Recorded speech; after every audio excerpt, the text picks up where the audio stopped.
5 minute के अंदर interview की तैयारी नहीं होती है। मैं अपनी पूरी बात आपको समझा नहीं पाऊंगा।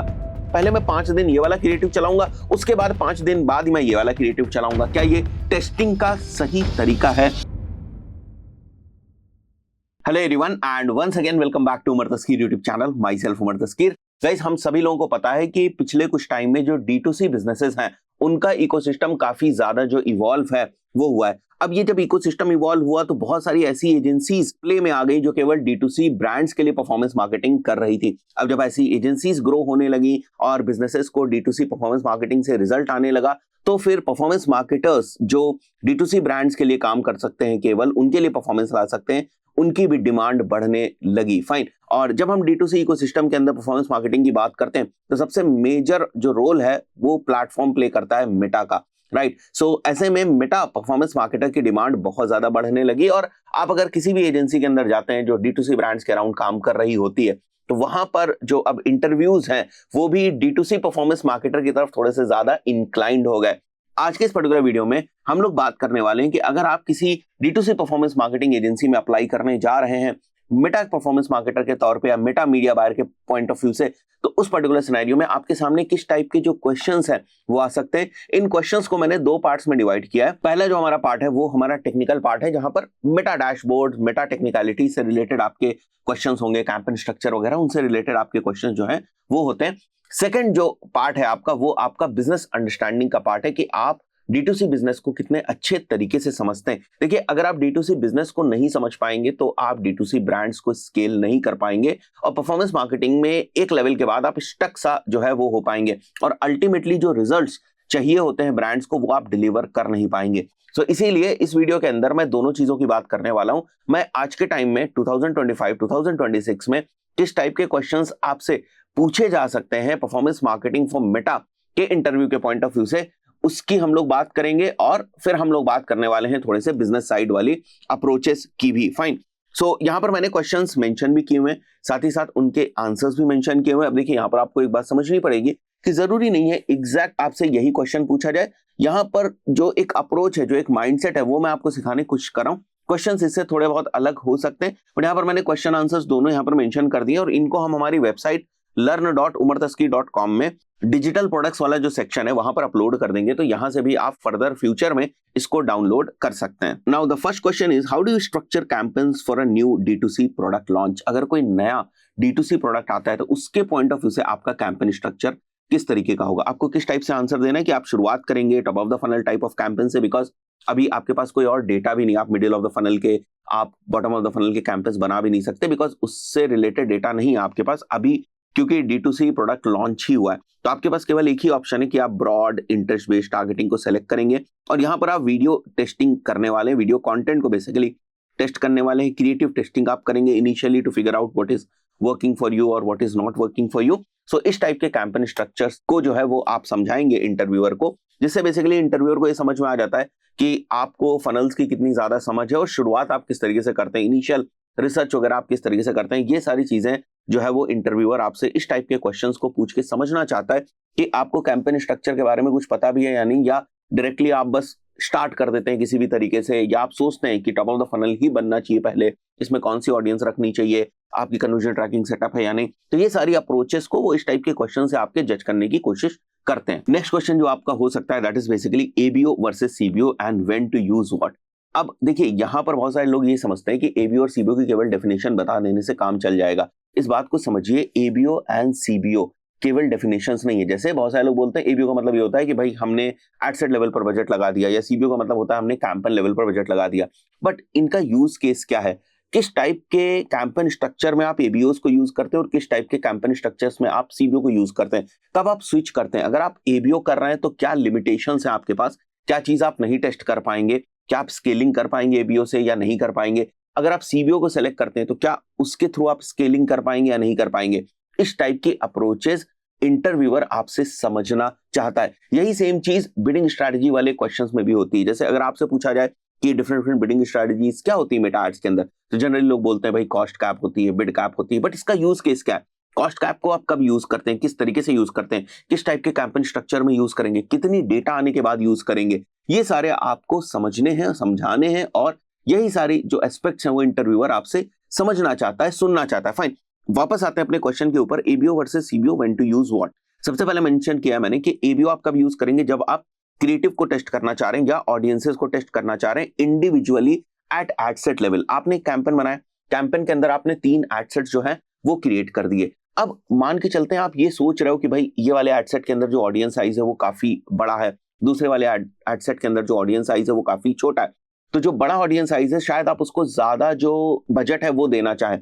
तो अगर आपने कैंपेन लेवल पर बजट रख दिया तो फिर वो अकॉर्डिंग टू एल्गोरिथम डिस्ट्रीब्यूट करेगा जहां से रिजल्ट आने के चांसेस ज्यादा है। बट आपको ये लग रहा है कि नहीं भाई मैंने बहुत मेहनत से ना ये ऑडियंसेस निकाली, मैंने बहुत मेहनत से ना इसी एड ग्रुप के अंदर एक क्रिएटिव जो है उसको मैंने बनाया हुआ है। अब अगर मैं सीबीओ के अंदर रख दूं तो हो सकता है इस क्रिएटिव को जो है वो बजट ना मिल पाए, बिकॉज वहां पर तो मेटा का एल्गोरिथम डिसाइड करेगा जो बेहतर परफॉर्म कर सकता है उसको बजट दे। बट आपको लग रहा है ऐसा कि नहीं मैंने बहुत मेहनत से इस क्रिएटिव को बनाया हुआ है, इसको बजट मिलना चाहिए, आखिर इसको फेयर टेस्टिंग जो है वो मिलनी चाहिए। तो उस पर्टिकुलर सिनेरियो में आप क्या करेंगे, आप एबीओ की तरफ शिफ्ट हो जाते हैं, जहां पर आप चाहते हैं कि नहीं भाई इस स्पेसिफिक एडसेट को मैं इतना बजट देना चाहूंगा, इस स्पेसिफिक एडसेट को मैं इतना बजट देना चाहूंगा, ताकि मैं देख सकूं कि इस एडसेट के अंदर जो चीजें हैं उनको प्रॉपर रीच मिल रही है या नहीं मिल रही है। इसलिए आप एबीओ जो है वो सेटअप करते हैं। वहीं पर सीबीओ आप किस लिए सेटअप करते हैं, सीबीओ देखिए दोनों ही चीजों में यूज हो सकता है, आपका टेस्टिंग में भी हो सकता है और आपका स्केलिंग में भी जो सीबीओ है वो यूज हो सकता है। जैसे फॉर एग्जांपल आपने अपने कैंपेन को सीबीओ में रखा,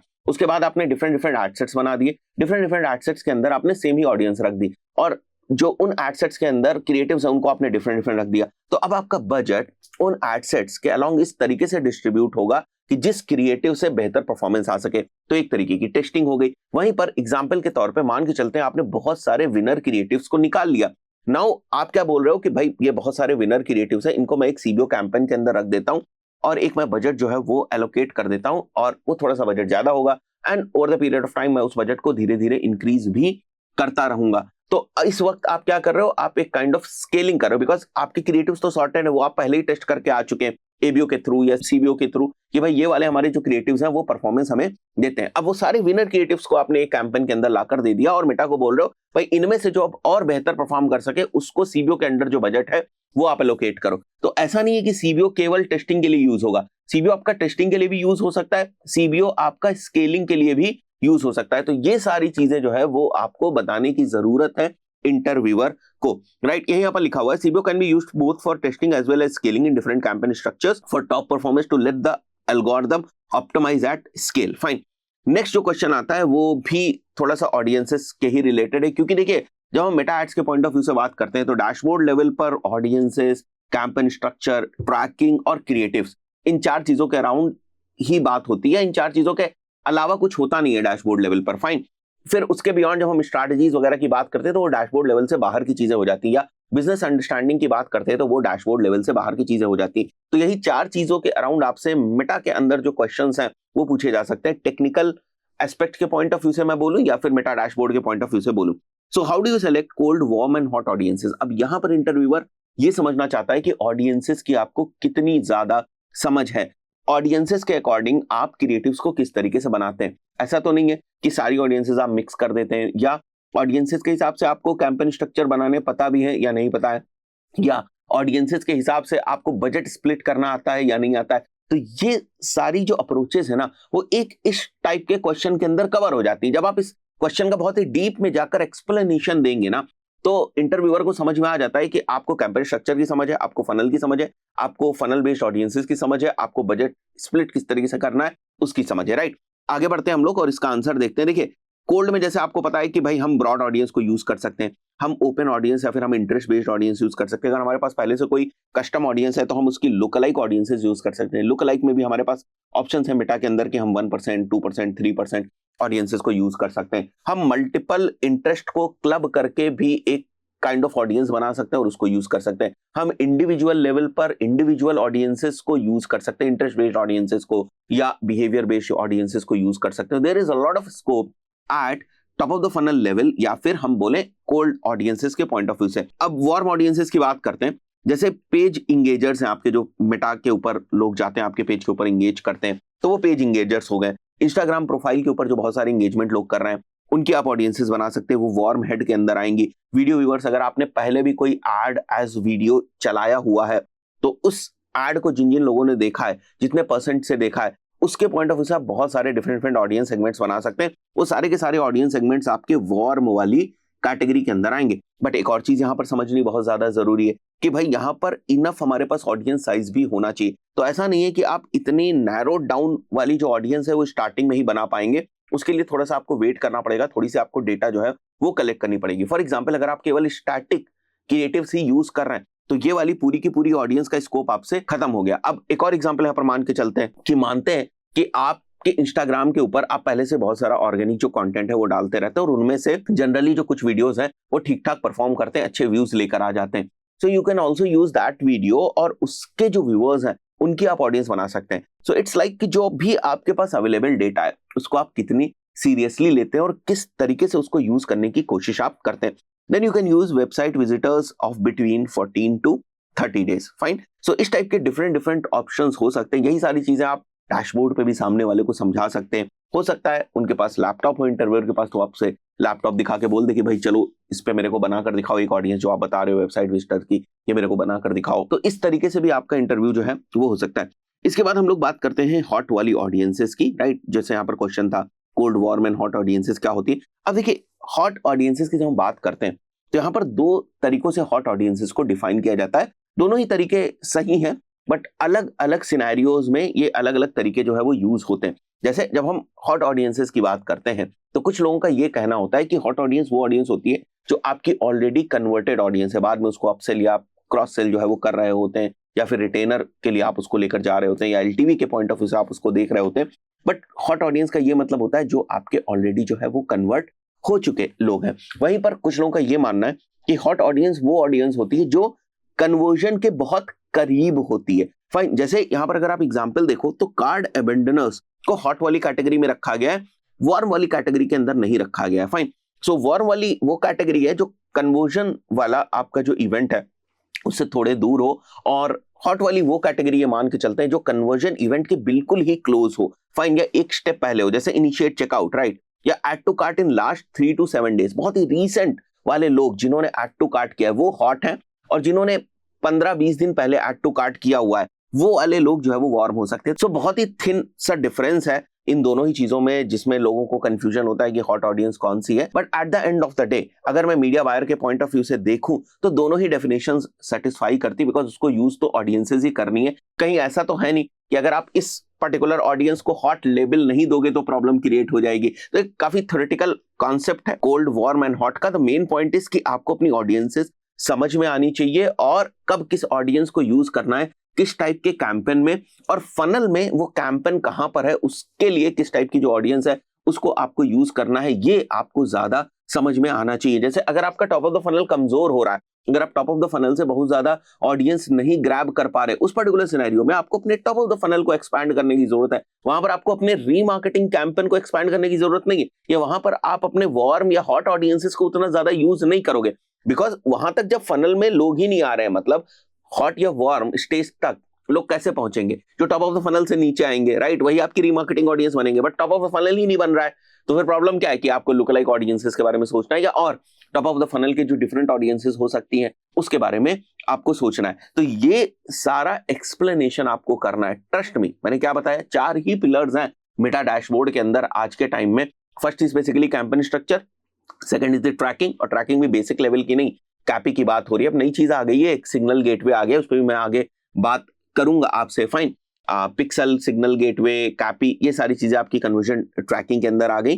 third is basically creatives and fourth is basically audience की समझ। When I am saying audiences, it's not about कि हमेशा हमें हिडन जो ऑडियंस है वो फिगर आउट करनी। When I am saying audiences over here, which means that ये वाली जो आपकी फनल बेस्ड ऑडियंसेस होती है, इसको आप किस तरीके से सेग्रीगेट करते हैं, इसको किस तरीके से आप फुल पोटेंशियल पे यूज करते हैं, इसके बियॉन्ड आपसे क्वेश्चंस नहीं पूछे जाएंगे। फाइन। कुछ मैट्रिसेस आपसे पूछी जा सकती हैं, देन अगेन वो तो डैशबोर्ड का ही पार्ट है। तो आगे हम लोग बढ़ते हैं फोर्थ क्वेश्चन की तरफ। Have you ever implemented conversion API? अगर आपने इंप्लीमेंट किया है तो आपको बताना है। क्या मेथड्स आपने इंप्लीमेंट किए वो बताने, कितने मेथड्स अवेलेबल हैं वो बताने, हर मेथड्स के अंदर क्या अलग अलग जो डिफरेंस हैं वो आपको एक्सप्लेन करने प्रॉपरली। और अगर आपने पहले से उसको किसी कंटेनर के अंदर, फॉर एग्जांपल जीटीएम के अंदर प्रैक्टिस करने के पॉइंट ऑफ व्यू से पहले से अगर आपने बना रखा है, तो उसको दिखाने में कोई शर्म नहीं है, डॉक्यूमेंटेशन लेकर जाइए, स्क्रीनशॉट्स लेकर जाइए, उसको वहां पर दिखाइए कि देखिए मैंने काम किया हुआ है। सो ये सारी चीजें जो भी प्रैक्टिस वगैरह के पॉइंट ऑफ व्यू से आप करते आए हैं, वो सारी चीजें आपके पास डॉक्यूमेंटेड फॉर्म में होनी चाहिए। और मैं क्या बार बार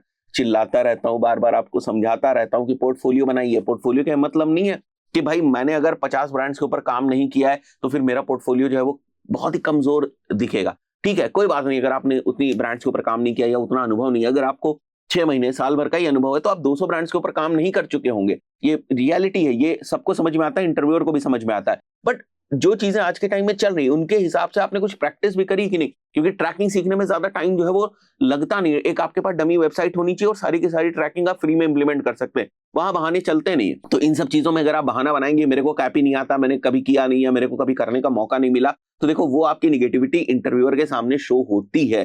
ठीक है, क्योंकि ये ऐसी चीज नहीं है 2 दिन के अंदर सीख जाएंगे अगर आप इसको प्रॉपर्ली इंप्लीमेंट करेंगे। ठीक है, आगे बढ़ते हैं हम लोग, 5th क्वेश्चन की तरफ बढ़ते हैं। How do you run a creative testing framework? बहुत जबरदस्त चीज, बहुत इंपॉर्टेंट क्वेश्चन 2025 2026 के पॉइंट ऑफ व्यू से। मुझे ऐसा लगता है कि मेटा के अंदर कोई चीज जो नहीं बदलेगी, स्टेटमेंट को बहुत ध्यान से समझिएगा, वो है क्रिएटिव्स। बिकॉज मेटा क्रिएटिव्स में ऑटोमेशन नहीं ला सकता, वो बिडिंग स्ट्रेटजीज में ऑटोमेशन ला सकता है, वो ऑडियंसेस में ऑटोमेशन ला सकता है, वो एक ह्यूमन से बेहतर ऑडियंसेस ढूंढ सकता है। आप अगर ऑडियंस नहीं भी प्रोवाइड करोगे तो मेटा को पता है कि किस ऑडियंस को जो ऐड है वो दिखाना है, वो मेटा के बहुत सारे जो यूजर्स है ना उनमें से उनको फिगर आउट कर लेगा। बट वो क्या चीज नहीं खुद से कर सकता, आप इस बात को थोड़ा ध्यान से सोचिए। वो क्रिएटिव खुद से नहीं बना सकता, वो कॉन्सेप्ट्स खुद से नहीं बना सकता, वो ऑफर खुद से नहीं बना सकता। तो जो क्रिएटिव फ्रेमवर्क है, जो प्रॉपरली क्रिएटिव्स को बनाना है कि किस स्टेज पे फनल की किस ऑडियंस के लिए कौन सा क्रिएटिव, कौन सा ऑफर जो है वो यूज होगा, और उस क्रिएटिव को हम क्यों यूज कर रहे हैं, कौन सा एंगल, कौन सा हुक हम यूज कर रहे हैं, कौन सी चीज काम कर रही है उस क्रिएटिव के अंदर, क्रिएटिव बेस्ड मैट्रिसेस क्या हैं, ये सारी चीजें क्रिएटिव फ्रेमवर्क के अंदर आती है। When I am saying creative framework, it doesn't mean कि बस क्रिएटिव बनाते चले जाना है, पता ही नहीं है कि ये creative top of the funnel के लिए बना रहे हैं, बॉटम ऑफ द फनल के लिए बना रहे हैं, इसमें क्या टेस्ट कर रहे हैं, इसकी केपीआई क्या होंगी, फाइन, कितने क्रिएटिव एक साथ टेस्ट करेंगे, ये सब चीजें क्रिएटिव फ्रेमवर्क में आती है। ट्रस्ट मी, अगर आपने ये चीजें बता दी सामने वाले को आज के टाइम के इंटरव्यूज के अंदर, क्रिएटिव फ्रेमवर्क अगर आपने शो कर दिया, उसको कुछ प्रैक्टिस वगैरह करके लेकर गए, दिखा दिया कि इस टाइप से मैं क्रिएटिव टेस्टिंग करूंगा, क्रिएटिव की ये मैट्रिसेस होती हैं, राइट, ये डिफरेंट डिफरेंट क्रिएटिव टेस्टिंग के फ्रेमवर्क्स होते हैं, ये डिफरेंट डिफरेंट एड कॉपीज लिखने के फ्रेमवर्क्स होते हैं। इसके अलावा आज के टाइम में मेटा मीडिया बायर से अच्छी एजेंसीज कुछ और डिमांड नहीं करती, ट्रस्ट मी। और जिन लोगों ने इंटरव्यूज दिए होंगे उनको ये बात पता होगी। कुछ फंडामेंटल चीजें जैसे मैंने जो 4 पिलर्स की बात करी वो तो है ही है, बट ये भी चीज ज्यादा इंपॉर्टेंट। मैं थोड़ा लेंदी इस वीडियो को एक्सप्लेन कर रहा हूं बिकॉज इसको एक्सप्लेन करने की जरूरत है, एक एक स्टेटमेंट बहुत ज्यादा इंपॉर्टेंट है। फाइन, मैं जनरली ऐसा नहीं करता हूं कि बहुत ही क्विकली आपको कोई भी चीज समझाने की कोशिश करूं, मेरे वीडियोस हो सकता है थोड़े से लेंदी हो, बट एक एक चीज आप बारीकी से थोड़ा समझिए। अगर आप अपना करियर बनाना चाहते हैं, इस चीज की तैयारी कर रहे हैं, 5 मिनट के अंदर इंटरव्यू की तैयारी नहीं होती है, मैं अपनी पूरी बात आपको समझा नहीं पाऊंगा। अगर आप सोचे 5 मिनट 8 मिनट की वीडियो के अंदर सर जल्दी जल्दी जल्दी बताकर चले जाए, नहीं पॉसिबल है, मजबूरी है मेरी। फाइन, आगे बढ़ते हैं। टेस्ट 3 to 5 क्रिएटिव्स पैरेलली, एक अप्रोच आप बता रहे हो कि मैं कितने क्रिएटिव्स को पैरेलली टेस्ट करूंगा। कुछ लोग बोलते हैं सर पहले मैं ये वाला क्रिएटिव चलाऊंगा, अब ध्यान समझिएगा, फिर मैं ये वाला क्रिएटिव चलाऊंगा, पहले मैं 5 दिन ये वाला क्रिएटिव चलाऊंगा, उसके बाद 5 दिन बाद मैं ये वाला क्रिएटिव चलाऊंगा। क्या ये टेस्टिंग का सही तरीका है? क्या टेस्टिंग ऐसे होती है? नहीं ना, टेस्टिंग तो पैरेलली होती है। भाई ये वाला क्रिएटिव इस क्रिएटिव से बेहतर परफॉर्म कर रहा है, खराब परफॉर्म कर रहा है बेस्ड ऑन सम केपीआईज, वो टेस्ट आप कैसे करोगे जब दोनों को साथ में लगाओगे? मैंने कुछ इंटरव्यूज लिए, वहां पर लोग बोलेंगे सर टेस्टिंग ऐसे भी हो सकती है कि मैं पहले इस क्रिएटिव को टेस्ट करूंगा फिर इस क्रिएटिव को टेस्ट करूंगा। अरे भैया वेरिएबल से बदल जाएंगे। अरे एग्जांपल मैं एक हमेशा अक्सर लेता हूं कि मेरे को और आपको एक रेस में दौड़ाया जाए और हमें जो है वो जज करना हो कि कौन इस रेस को जीतेगा। तो मैं आपको सुबह 5 बजे दौड़ाऊं जहां पर वेदर अच्छा है और आपको खिला पिला के आराम से जूसेस वगैरह पिला के जो है वो दौड़ाया जाए, और मेरे को दोपहर में आप 1 बजे दौड़ाओ और उतनी ही डिस्टेंस हो, फिर आप कहोगे ये फेयर टेस्टिंग है। फेयर टेस्टिंग नहीं है ना, दोनों को एक साथ एक टाइप के ट्रैक के ऊपर एक तरीके से नहीं दौड़ाया गया ना, तो ये फेयर टेस्टिंग नहीं है। तो आप इसी बात को समझिए, टेस्टिंग इसी तरीके से होती है कि केवल एक वेरिएबल बदलता है। जैसे अगर आप हेडलाइन टेस्ट करना चाहते हो तो बाकी सारी चीजें सेम रहेंगी, इवन द एनवायरनमेंट सेम रहेगा, even the time frame same रहेगा। ऐसा थोड़ी ना है कि ये वाला क्रिएटिव आपने 15 दिन पहले चलाया था, अब आप एक दूसरा क्रिएटिव जो है वो टेस्ट करना चाहते हैं उस क्रिएटिव के अगेंस्ट, और आप कह रहे हैं मैं हेडलाइन बदल के टेस्ट करना चाहता हूं। ठीक है, कहना चाह रहे हैं आप कह लीजिए, टेस्टिंग के कुछ मैट्रिसेस वगैरह भी आ जाएंगे, बट क्या थ्योरेटिकली या प्रैक्टिकली या लॉजिकली ये सही टेस्टिंग की डेफिनेशन है? Why I am emphasising on this is कि अगर आपको टेस्टिंग की सही डेफिनेशन नहीं पता होंगी, आप कैंपेन के स्ट्रक्चर में चीजों को टेस्ट नहीं कर पाएंगे। जब मैं आपसे कह रहा हूं कि सीबीओ के अंदर क्रिएटिव टेस्टिंग करनी है, तो केवल क्रिएटिव बदलेगा, मतलब एडसेट्स लेवल पर जो डिफरेंट डिफरेंट ऑडियंसेस आपने सेलेक्ट करी है वो नहीं बदलेंगी। अब चाहे वो ओपन ऑडियंस हो, चाहे वो इंटरेस्ट बेस्ड ऑडियंस हो, अगर इंटरेस्ट बेस्ड ऑडियंस है तो वो तीनों एडसेट्स के अंदर, फॉर एग्जांपल 3 एडसेट्स है तो इंटरेस्ट बेस्ड ऑडियंस तो सेम ही रहेगी ना, बदलेगा क्या? क्रिएटिव। ये फंडामेंटल चीज है, लोगों को नहीं समझ में आती। तो ये समझना चाहता है इंटरव्यूअर आपसे। अब आप समझ रहे हैं कितनी गहरी चीज है ये? आपको लगता है एक सीधी सी चीज उन्होंने पूछी है? नहीं, अच्छी कंपनीज एमएनसीज के अंदर आप जब जाने की बात करते हैं, मैं कोई बहुत ही बेसिक एजेंसीज की आपसे बात नहीं कर रहा हूं, मैं ऐसी एजेंसीज की बात कर रहा हूं जो 2 करोड़ 3 करोड़ का revenue different different D2C brands के लिए पर मंथ कर रही हैं। वो क्रिएटिव फ्रेमवर्क के ऊपर खेल रही हैं। मेटा के अंदर से कितनी ऑडियंसेस आप लेकर आएंगे? आप बताइए मेरे को। आप भी वही ऑडियंस ट्राई कर रहे हैं, वो भी वही ऑडियंस ट्राई कर रहा है। डिफरेंशिएटर क्या है? It's the creative, it's the idea, it's the creative idea, that is the differentiator. आप कहेंगे तो मैं क्रिएटिव फ्रेमवर्क से ऊपर फिर से बहुत डिटेल में बात करूंगा, उसके लिए आपको कमेंट करना पड़ेगा। फाइन, बहुत मेहनत लगती है इस टाइप के वीडियोस को बनाने में, तो कमेंट करके थोड़ा सा जो है वो हम लोगों को भी मोटिवेट करिए। नए नए वीडियोस तो हमेशा आते रहते हैं, बट क्रिएटिव फ्रेमवर्क आज की डिमांड है भाई साहब। पढ़िए इसको, समझिए इसको, क्रैक करने की कोशिश करिए कि कैसे ज्यादा से ज्यादा क्रिएटिव जो है बनाए जा सकते हैं, क्या किया जा सकता है। एआई का इस्तेमाल यहां करिए। आप एआई से क्वेश्चन ये पूछ रहे हैं कि भाई क्या डिजिटल मार्केटिंग खत्म होगी या नहीं, क्या एसईओ डेड होगा या नहीं होगा, आप एआई के अराउंड ये क्वेश्चंस पूछेंगे, एआई को आ जाने से डिजिटल मार्केटिंग डेड होगी कि नहीं। आप एआई का इस्तेमाल करिए ना कि जो क्रिएटिव प्रोडक्शन आप मंथ में 15 क्रिएटिव्स बना रहे हैं, 15 यूजीसी कंटेंट बना रहे हैं, एआई की मदद से हम कैसे उसको 150 पहुंचा सकते हैं, उस पे समझिए, उस प्रोसेस को फास्ट करिए।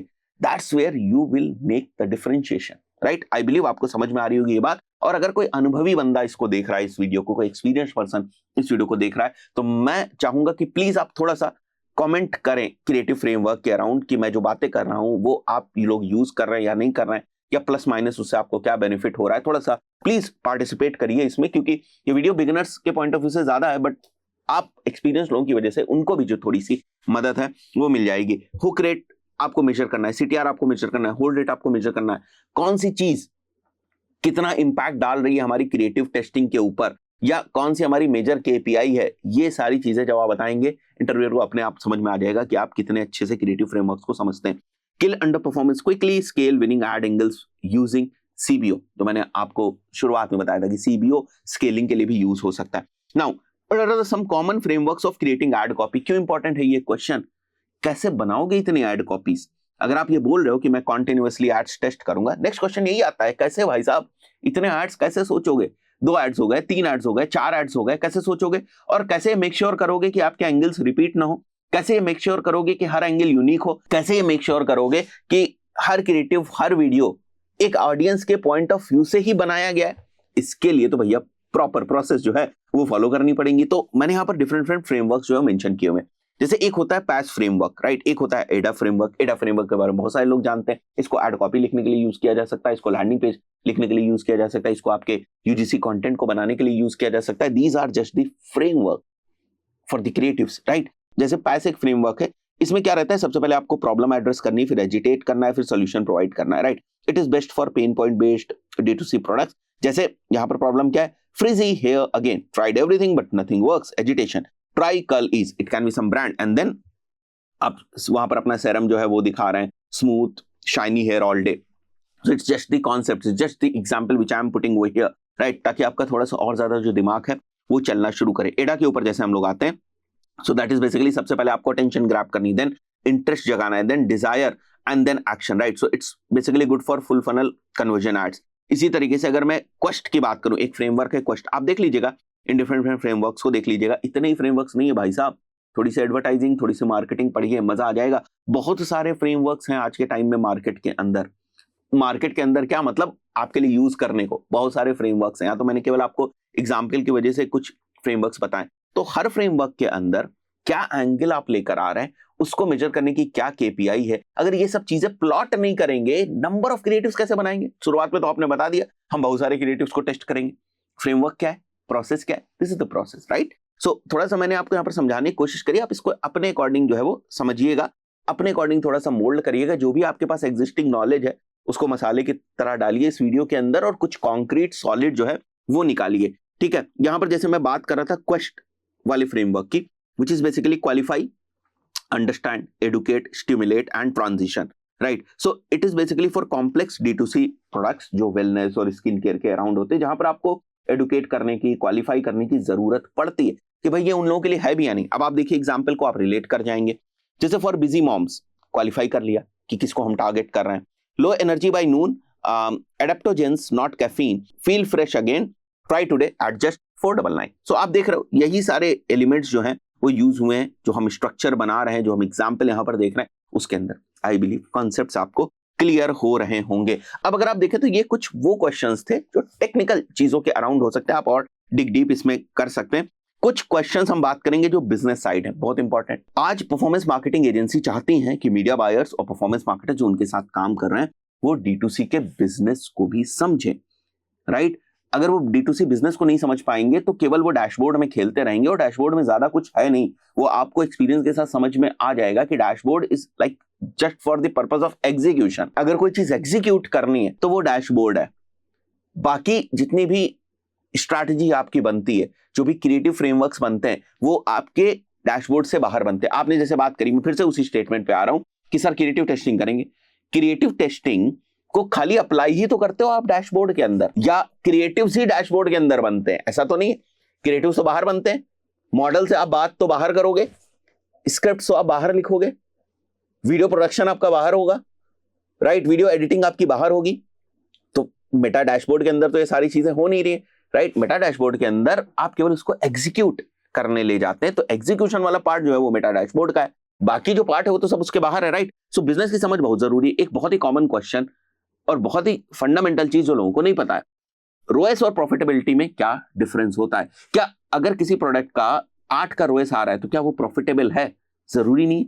ऐसा भी हो सकता है कि कुछ प्रोडक्ट का रोएस जो है वो 5 आ रहा हो और वो प्रॉफिटेबल हो, और ऐसा भी हो सकता है कि कुछ प्रोडक्ट्स का जो रोएस है वो 1.5 आ रहा हो, 2 आ रहा हो, वो भी प्रॉफिटेबल हो। ये सब चीजें इस चीज के ऊपर डिपेंड करती हैं कि आपका ग्रॉस मार्जिन कितना ज्यादा है या कितना कम है। अगर आपका ग्रॉस मार्जिन बहुत कम है, उस पर्टिकुलर सिनेरियो में हाई रोएस पे भी आप प्रॉफिटेबल नहीं हो पाएंगे। या फिर अगर आपकी प्राइसिंग स्ट्रैटेजी बहुत ही कमजोर है, बहुत ही खराब है, जैसे फॉर एग्जांपल आप 100 रुपए का प्रोडक्ट लेकर आए और 200 रुपए का उसको बेचने की कोशिश कर रहे हैं, तो आप हाई से हाई रोएस पे भी प्रॉफिटेबल नहीं हो पाएंगे, बिकॉज बीच के खर्चे जो है बहुत ज्यादा है। आपका जो ग्रॉस मार्जिन वो कम हो जाएगा और उसके बाद जो आपका नेट प्रॉफिट है वो भी आपका बहुत ही ज्यादा श्रिंक कर जाएगा।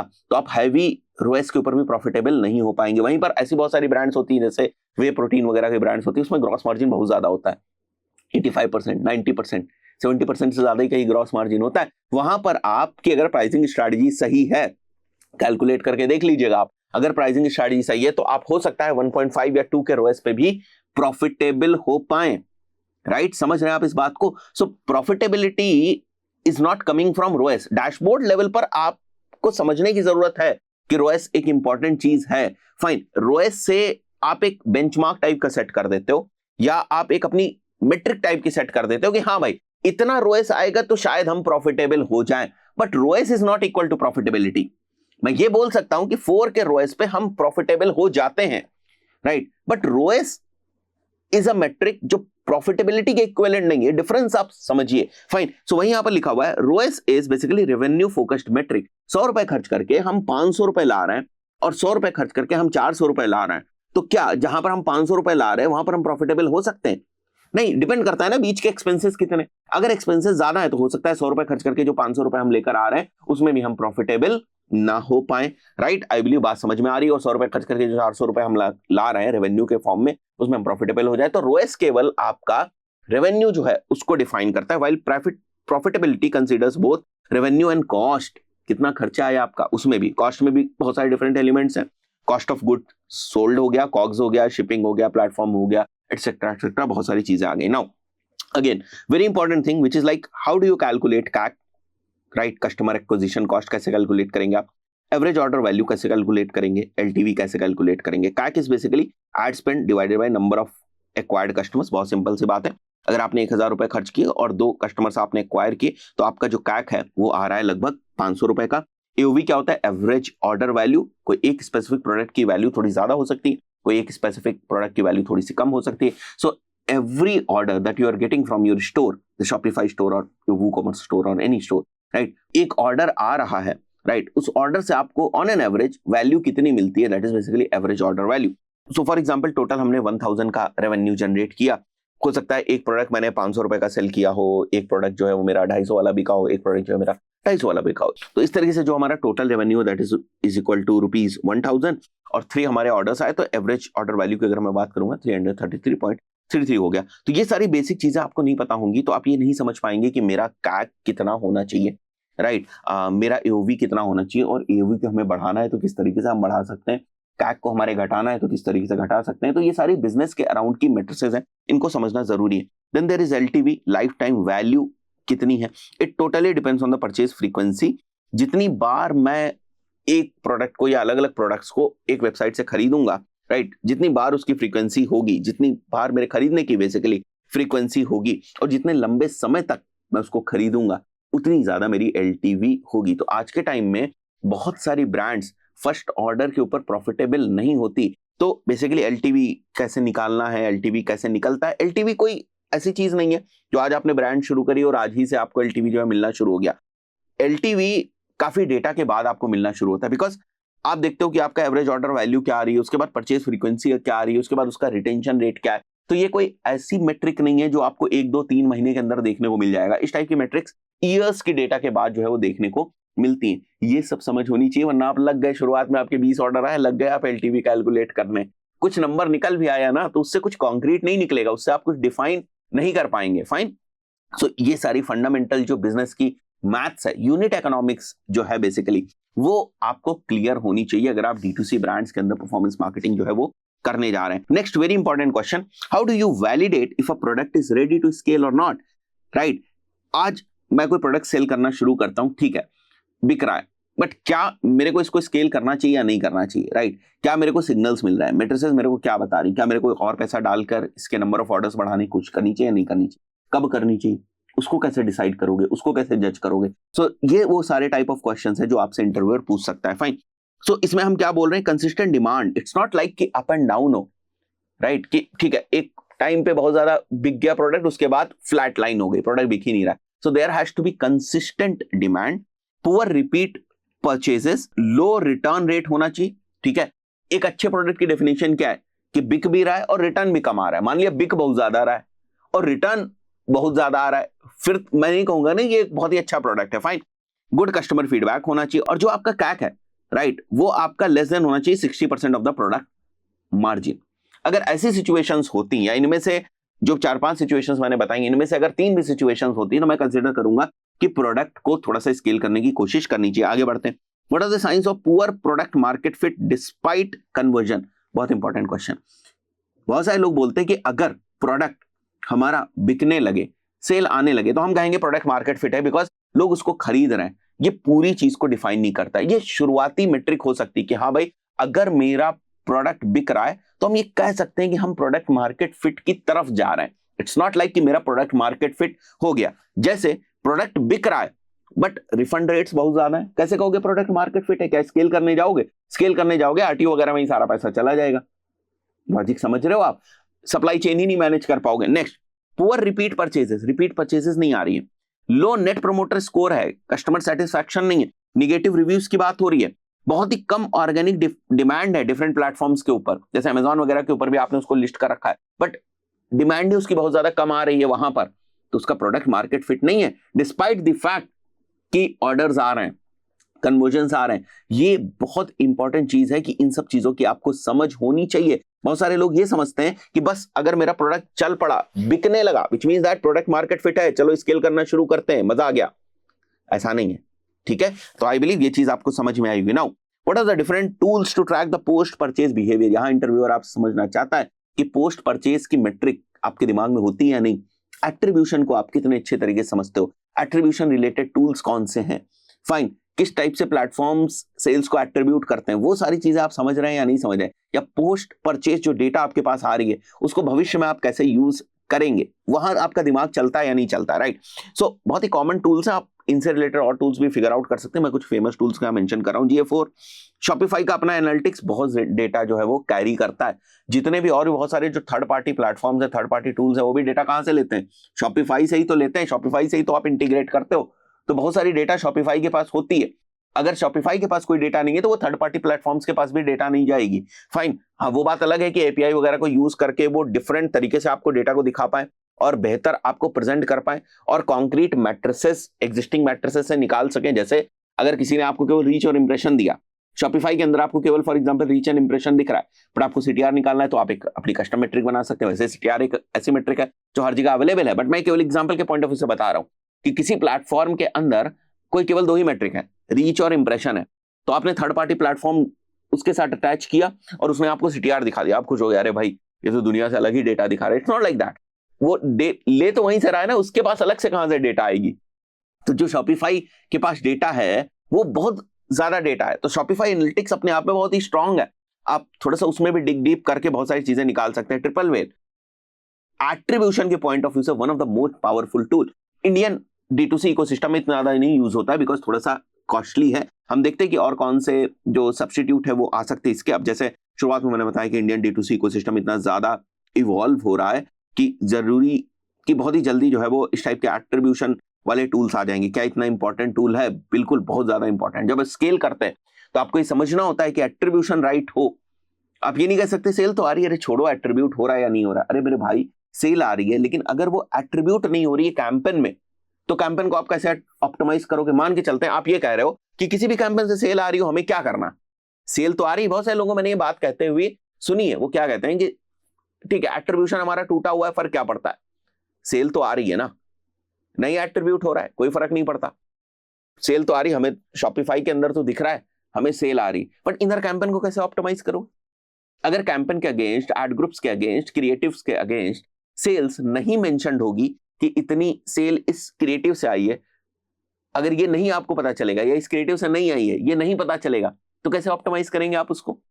कैंपेन को नहीं ऑप्टिमाइज कर पाएंगे ना, क्योंकि वहां डेटा नहीं होगी। तो ये कहना कि सेल आ रही है छोड़ो एट्रीब्यूशन वगैरह नहीं हो रहा है, ये कोई हल नहीं है। स्केलिंग में फंस जाएंगे। 2-3 डेली के ऑर्डर लाने हो, ठीक है, आपको कोई फर्क नहीं पड़ता है। जब आप स्केल करने जाएंगे, मल्टीपल कैंपेन्स आप रन कर रहे होंगे, उस वक्त जरूरी है ना समझना। तो एट्रीब्यूशन इंपॉर्टेंट है। लाइफ टाइमली एक टूल है, रिपीट एक टूल है, क्लेवियो एक टूल है। फाइन, ये सारे डिफरेंट टूल्स हैं। So the 6th question around the D2C businesses is how do align marketing with inventory logistics. बहुत इंपॉर्टेंट क्वेश्चन। आप एड चलाए जा रहे हो, आपको ये भी समझना होगा कि ये प्रोडक्ट आउट ऑफ स्टॉक हो गया भैया, इसके एड रोकने पड़ेंगे।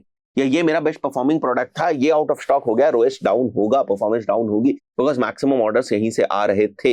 ये प्रोडक्ट आउट ऑफ स्टॉक हो गया, वापस इन्वेंट्रीज की कब फिल होगी, कितने टाइम में फिल होगी, सप्लाई चेन हमारी कितनी स्ट्रांग है, इन सब चीजों के लिए inventory manager, supply chain manager या D2C फाउंडर से आपको बात करनी पड़ेगी। It's the product which you are selling, right? आप मेटाट्स में कुछ हवा में नहीं बेच रहे, it's the product. So product के लिए बहुत इंपॉर्टेंट चीज है सप्लाई चेन। जैसे फॉर एग्जांपल अगर आपका प्रोडक्ट आउट ऑफ स्टॉक हो गया और आप एक दिन के अंदर उसको रिफिल कर सकते हैं, कोई फर्क नहीं पड़ता, आउट ऑफ स्टॉक हो जाने दो, मैं अपने ऐड नहीं रोकूंगा, बिकॉज ऑर्डर आएगा, मैं फिर से एक दिन के अंदर उसको शिप कर दूंगा, बिकॉज मेरी इन्वेंट्री रिफिल हो जाती है एक दिन के अंदर। बट वहीं पर आप दूसरा सिनेरियो मानिए, आप ऐड चला रहे हैं, प्रोडक्ट आउट ऑफ स्टॉक हो गया, राइट, और आप उसको फिल नहीं कर पा रहे 15 दिन तक। क्या ऐड चलाना आपके लिए वैल्यूएबल होगा? नहीं होगा। वहां से ऑर्डर्स आएंगे, उसकी कॉस्ट आएगी और आप उसको फिल नहीं कर पा रहे हैं। सो लाइक ये समझना जरूरी है कि आपकी मार्केटिंग और इन्वेंट्री लॉजिस्टिक्स ये सारी चीजें अलाइंड हो और उसके फंडामेंटल्स आपको क्लियर है या नहीं, राइट? ऐसा नहीं कि आपको सप्लाई चेन का मास्टर बनना है, उसके लिए अलग डिपार्टमेंट होता है, उसके लिए अलग हेड्स होते हैं। आपको सप्लाई चेन का मास्टर नहीं बनना है, बट पता तो हो कि वो क्या करता है या मेरे किस काम आएगा, मार्केटिंग के साथ वो कैसे रिलेट करता है या कहां पर ओवरलैप करता है या मार्केटिंग में उसकी कहां जरूरत पड़ेगी।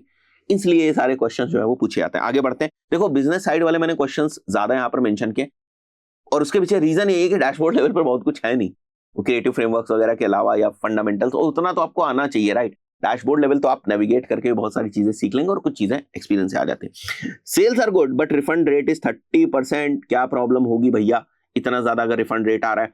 प्रोडक्ट की क्वालिटी हम चेक करेंगे, साइज इश्यूज को चेक करेंगे, एक्सपेक्टेशन मिसमैच तो नहीं है, शिपिंग डिलेस तो नहीं है जिसकी वजह से रिफंड रेट आ रहा है, उन सारी चीजों को फिक्स करेंगे before scaling. You can not scale a broken product, you can not scale a broken service.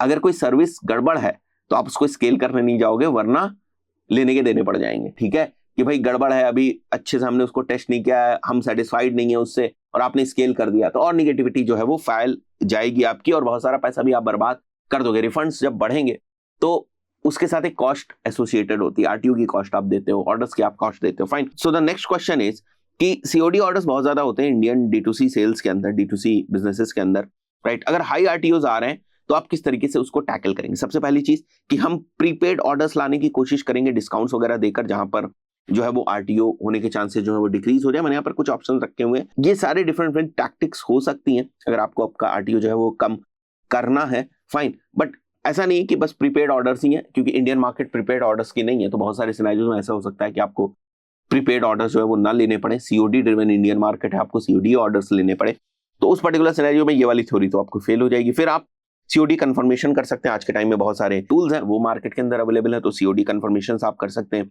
WhatsApp based, SMS based, third party बहुत सारे चेकआउट्स अवेलेबल है आज के टाइम में। सिंपल हो गया, गो क्विक हो गया, राइट। इस टाइप से बहुत सारे चेकआउट्स जो है वो मार्केट में अवेलेबल है, बहुत सारे हैं। मैंने तो केवल एक दो एग्जांपल यहाँ पर आपको समझाने के पॉइंट ऑफ व्यू से लिए हैं। थर्ड पार्टी चेकआउट्स आपको ओटीपी कंफर्मेशंस वगैरह की जो फैसिलिटी है वो प्रोवाइड कर देते हैं। Fine. Use of RTO risk scoring tools, जो वही है बेसिकली, ये जो थर्ड पार्टी चेकआउट्स है वही इसको भी सॉल्व कर देते हैं। रिमूविंग हाई आरटीओ एरियाज, अगर आपके पास पहले से कुछ कॉन्क्रीट डेटा है और आपको पता है कि इन डेटा से, इन पिन कोड से जो है वो हाई आरटीओज आते हैं, तो उसको आप जो है वो एक्सक्लूड कर सकते हैं। जैसे एग्जाम्पल के तौर पर इंडिया में 7 सिस्टर स्टेट्स की अगर हम बात करें तो वहां से थोड़े से हाई आरटीओज रहते हैं on an average in general, तो उसको आप रिमूव कर सकते हैं, right. So you can also talk to your delivery partner for RTO management, वो भी आपकी थोड़ी बहुत मदद जो है वो कर सकते हैं।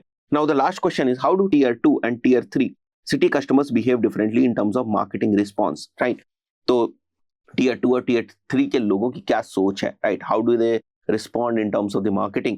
सो यहाँ पर हमने जो लिखा हुआ है, पहला is basically they prefer COD and local language content, so higher engagement with video and UGC creatives, lower AOV but high CTR. ऐसा नहीं कि Tier 2 से Tier 3 से हायर एओवी नहीं आते हैं, बट अगर मैं थोड़े से बल्क में बात करूं, बड़े नंबर्स की बात करूं, तो वहां पर आपको थोड़े लोअर एओवीज जो है वो देखने को मिलते हैं। Delay in conversion, longer decision making cycle होती है। ये हमने भी सारी चीजें टेस्ट करी, इसलिए हम आपको बता पा रहे हैं।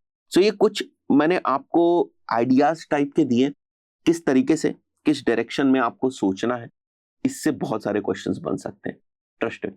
तो मैंने मोटे मोटे क्वेश्चंस लेने की कोशिश करी है, मोटे मोटे कॉन्सेप्ट्स को कवर करने की कोशिश करी। आशा करता हूँ वीडियो आपको वैल्यूएबल लगा होगा। वीडियो पसंद आए तो लाइक करके जाइएगा, साथ ही साथ कमेंट करके जाइएगा। वीडियो अगर यहाँ तक देखा है तो भी कमेंट करके बताइए कि मैंने पूरा जो वीडियो वो देखा है, क्या क्या नई चीजें सीखी वो कमेंट करके बताइए। ऐसे एंगेजमेंट्स अच्छे लगते हैं, प्लीज डू कमेंट। और ये वाली जो शीट है, अगर आप ये डाउनलोड करना चाहें तो हमारी जो कोर्सेज वाली वेबसाइट है वहां से डाउनलोड कर सकते हैं, learn.umartasky.com। बहुत सारे लोग utdigitalmedia.com के ऊपर चले जाते हैं, वो हमारी एजेंसी की वेबसाइट है, आप उसको भी चेकआउट कर सकते हैं if you are looking for services and all. So आप हमारी एजेंसी की वेबसाइट को चेक कर सकते हैं, विच इज utdigitalmedia.com। यहाँ पर सर्विसेज के लिए आप इंक्वायरी कर सकते हैं, बट कोर्सेज के पॉइंट ऑफ व्यू से, रिकॉर्डेड हो या लाइव कोर्सेज हो, उनके पॉइंट ऑफ व्यू से हमारी जो वेबसाइट है learn.umartasky.com, इसके ऊपर कोर्सेज की आपको इन्फॉर्मेशन मिल जाएगी। मिलता है नेक्स्ट वीडियो में, टिल देन गुड बाय।